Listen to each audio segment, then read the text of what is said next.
Hello friends, मैं अनु सोलंकी आज learning empire में आप सभी का फिर से स्वागत करती हूँ। आज हम पढ़ेंगे जुडिशरी। बेसिकली हमने इससे पहले दो लेक्चर्स में पढ़ा है एग्जीक्यूटिव एंड लेजिस्लेचर।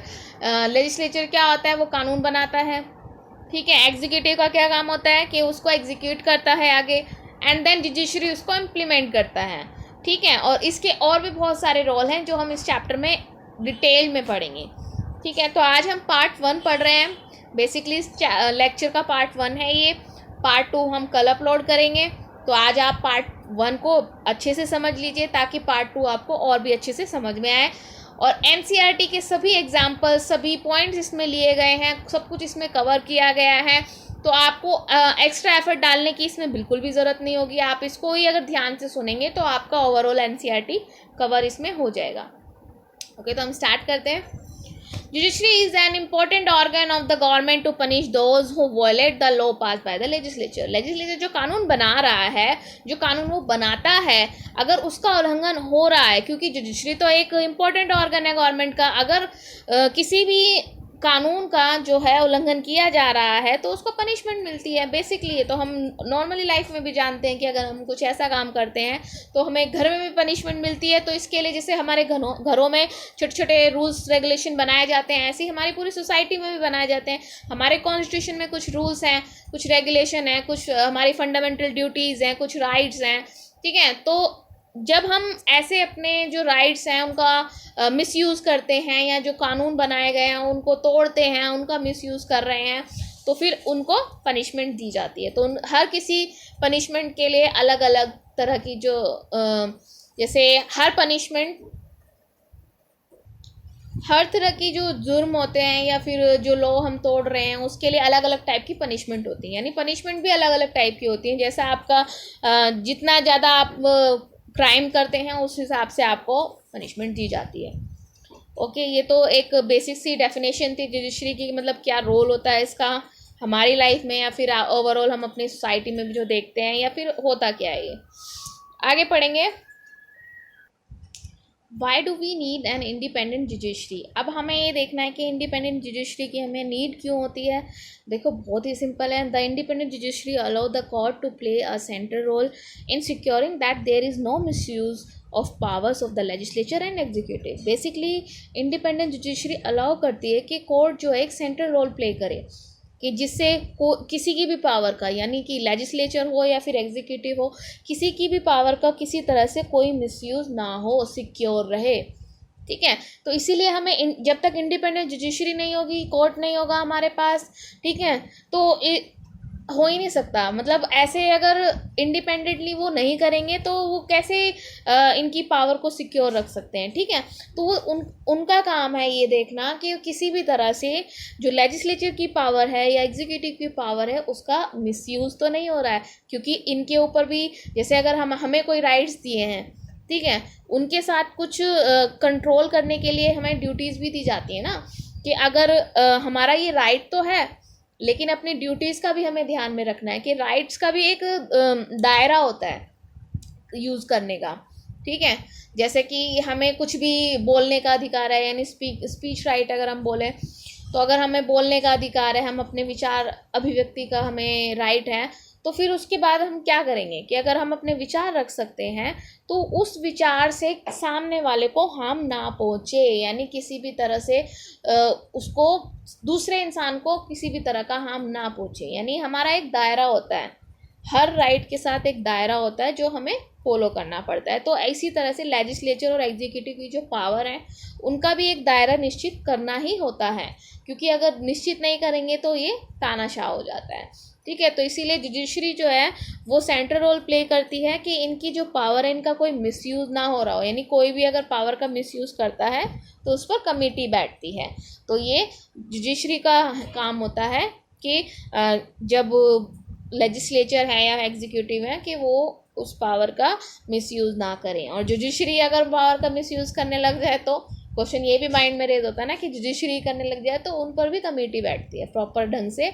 हालांकि ऐसा अभी तक एक बार हुआ था, बट वो भी सक्सेसफुल नहीं रहा था, क्योंकि इसमें मेजॉरिटी का खेल होता है। मेजॉरिटी जब तक नहीं होगी तब तक आप किसी पर किसी भी तरह का जो एलिगेशन है वो प्रूफ नहीं कर सकते। चलिए अभी हम देखते हैं कि it also protect the fundamental rights of the citizen because anyone can approach the court if they believe that their right have been violate. अगर किसी को लगता है कि उसके जो राइट्स हैं वो वायलेट हो रहे हैं, यानी कोई उसको अपने राइट के अकॉर्डिंग वो चीज़ें नहीं मिल रही हैं जो उसको मिलनी चाहिए, जो फंडामेंटल राइट जो सिटीज़न को दिए जाते हैं उनके अकॉर्डिंग उनको वो राइट्स जो है उनके यूज़ नहीं हो रहे हैं, या फिर उनको करने नहीं दिया जा रहा है, यानी उनके साथ किसी भी तरह का डिस्क्रिमिनेशन हो रहा है, तो वो कोर्ट को अप्रोच कर सकते हैं। तो इसीलिए इंडिपेंडेंट जुडिशरी की हमें नीड होती है।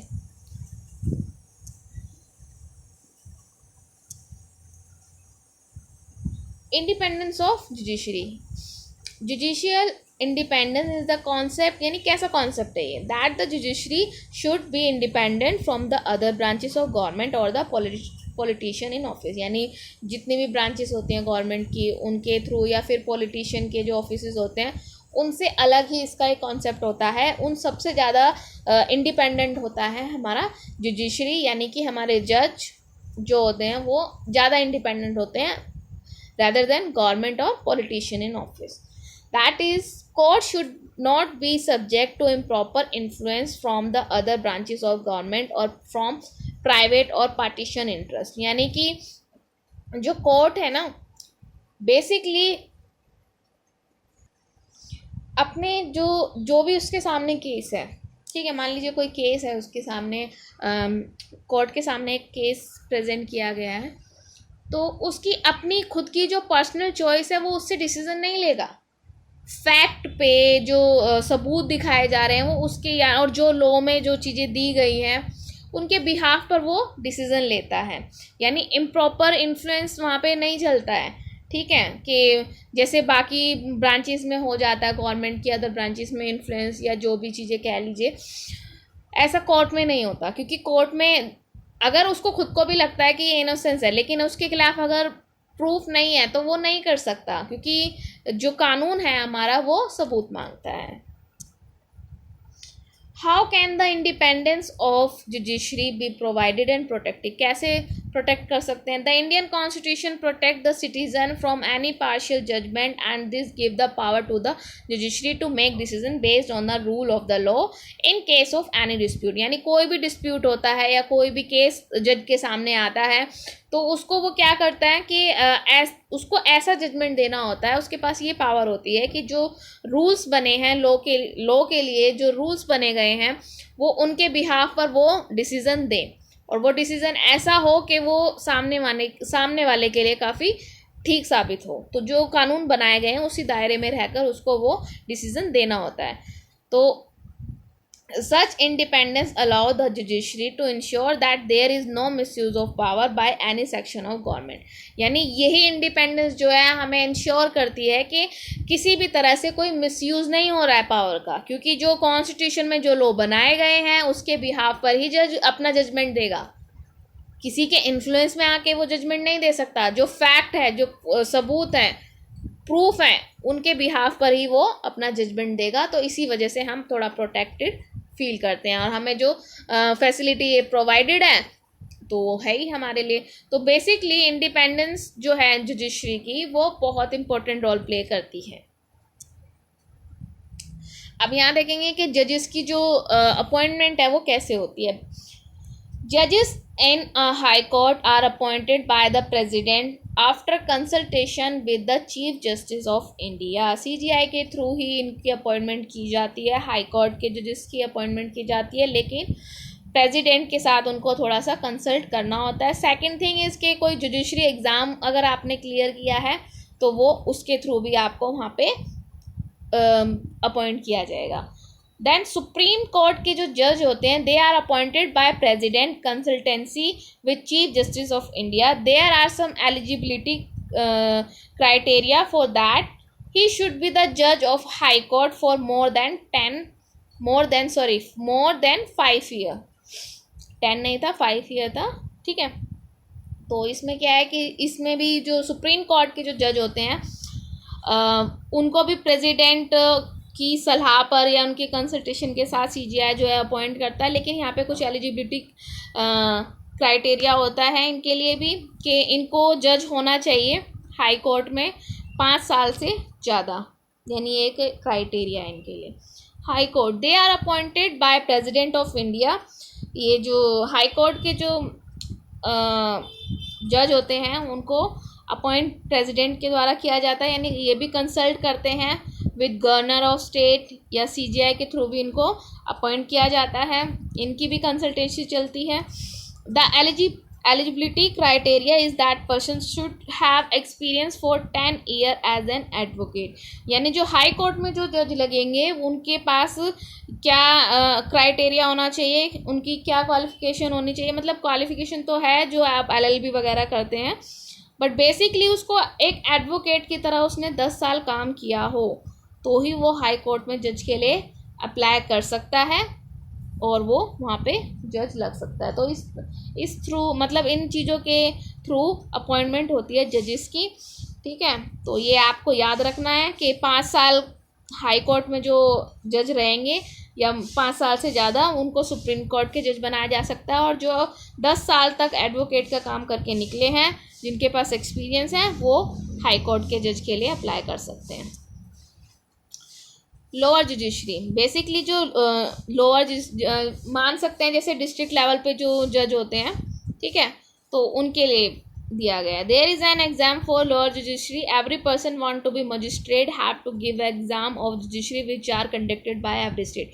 यानी हर अपने स्टेट का एक एग्ज़ाम होता है लोअर जुडिशरी के लिए, वो एग्ज़ाम अगर आपने क्वालिफाइड कर लिया है तो कंडक्ट होता है ये एग्ज़ाम, तो आपको मजिस्ट्रेट बना दिया जाता है। This is the smallest post of the जज, यानी ये सबसे छोटी पोस्ट होती है जज की, लेकिन इसके बाद भी यानी जो डिस्ट्रिक्ट लेवल पे वो है तो वो स्टेट लेवल पे, देन हाई कोर्ट में, या फिर एडवोकेट रह के हाई कोर्ट में, देन सुप्रीम कोर्ट, तो यहाँ से भी वो अपर लेवल तक पहुँच सकते हैं। होप कि आपको ये प्रोसेस समझ में आया होगा, सुप्रीम कोर्ट का, हाई कोर्ट का, और लोअर लेवल पे जो जजेस की अपॉइंटमेंट होती है वो कैसे होती है। नाउ रिमूवल ऑफ जजेस, यानी कि जजेस को अगर हटाना है तो कैसे हटा सकते हैं, मतलब क्या प्रोसीजर रहेगा। तो हमारे कॉन्स्टिट्यूशन में एक आर्टिकल 124(4) दी गई है जिसमें प्रेसिडेंट कैन रिमूव अ जज on proved misbehavior or incapacity when parliament approve with the majority of the total membership of each house in favor of impeachment and not less than 2/3 of the member of each house present। मतलब इसमें भी मैंने आपको बताया था कि ऐसा नहीं है कि चलो एग्जीक्यूटिव अगर अपने पावर का मिसयूज़ करे, लेजिस्लेचर कर रही है तो उनके ऊपर तो जज है, यानी जुडिशरी है हमारी, लेकिन अगर जुडिशरी ही अगर अपनी पावर का मिसयूज़ करने लगे तो उसके लिए भी तो कुछ ऐसे रूल्स होंगे, कुछ लॉ होंगे जो उनके लिए भी कुछ पनिशमेंट का जो भी है दिया गया हो। तो इसमें अगर हमें लगता है कि जज बहुत ही ज़्यादा मिसबिहेव कर रहा है, मिसबिहेव है उनका बाकियों के साथ, या उसमें वो कैपेसिटी नहीं है, तो फिर वो पार्लियामेंट में अप्रूवल लेंगे, ठीक है। पार्लियामेंट के जो मेंबर्स होंगे तो ईच हाउस में उनको क्या करना होगा कि 2/3 की जो मेजॉरिटी है वो उनको लेनी होगी। तो बेसिकली अगर ऐसी मेजॉरिटी मिल जाती है तो आर्टिकल 124 के तहत इसको हटाया जा सकता है, यानी जजेस को हटाया जा सकता है। फॉर एग्जांपल एक मैंने पहले प्रीवियस स्लाइड में भी आपको बताया था कि ऐसा होता है और एक बार ट्राई भी हुआ है। 1991 में unsuccessful attempt to remove a जज, यानी कि अटैम्प्ट किया गया लेकिन वो अनसक्सेसफुल था। उन जज का नाम था वी रामास्वामी, यानी इनके ऊपर एलिगेशन थे कि उन्होंने अपनी पोस्ट का मिसयूज़ किया है, काफ़ी फंड यूज़ किए हैं, बट एक्चुअल में उनको मेजॉरिटी नहीं मिली, ठीक है, उस टाइम पे। यानी जो कहते हैं ना कि इनको हटाने के लिए जो मेजॉरिटी चाहिए थी एक हाउस में मिली, एक में नहीं मिली, तो ऐसा नहीं है ना, दोनों हाउस में मेजॉरिटी चाहिए, तो इस वजह से उनको हटाया नहीं गया। तो याद रखेंगे कि अगर जज को हटाने के लिए कौन से आर्टिकल का यूज़ किया जाता है, 124। So that's it for today. बाकी हम कल कंटिन्यू करेंगे। For more update like our channel learning empire and press bell icon. Stay home, stay safe. Thank you.